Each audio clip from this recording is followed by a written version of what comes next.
یقین تھا اللہ صحت دے، اللہ مہربانی کر جی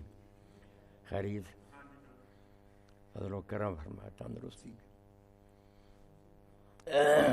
ریاض صاحب آپ ہی آغاز کیا کرتے ہیں شروع کریں اللہ پر ایمان سے جو باتیں ایک بندہ مومن پیدا ہوتی ہیں ان کی کچھ تفسیر آج بھی مولانا مودودی صاحب رحمۃ اللہ علیہ نے بیان کی ہے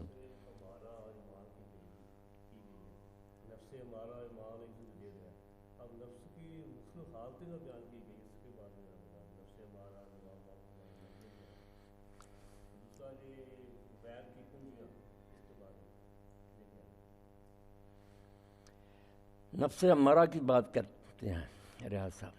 قرآن مجید میں آتا ہے کہ ان النفس لامارۃ بالسوء الا ما رحم ربی کہ نفس تو ہر وقت انسان کو برائی سکھاتا رہتا سوائے اس پہ کہ اللہ رحم کرے تو انسان کے اندر اللہ تعالیٰ نے آزمائش کے لیے رکھ دی ہیں ایسی خواہشات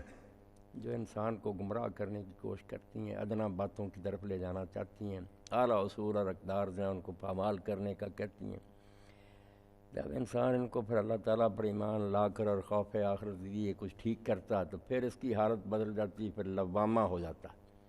پھر کچھ ملامت کرنے لگتا کہ تم نے غلط بات کی ہے شرمسار ہوتا چھپتا اور بالکل ہی ٹھیک ہو جائے تو پھر نفس مطمئنہ ہو جاتا بالکل ایک حالت پر جم جاتا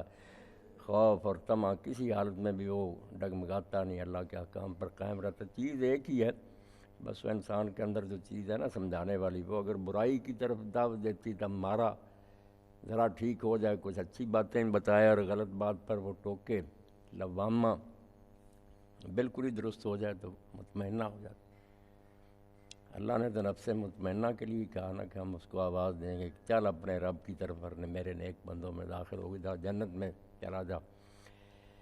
تو نفس مطمئنہ بنانے کے لیے یہ ساری کوششیں نمازیں روزے قربانیاں جو بھی دین پڑھتے ہیں ہم اسی لیے کہ کہیں اطمینان حاصل ہو جائے دل ایک جگہ ٹک جائے اللہ کے احکام کا پابند ہو جائے ہاں غیب کی کنجیوں کا کیا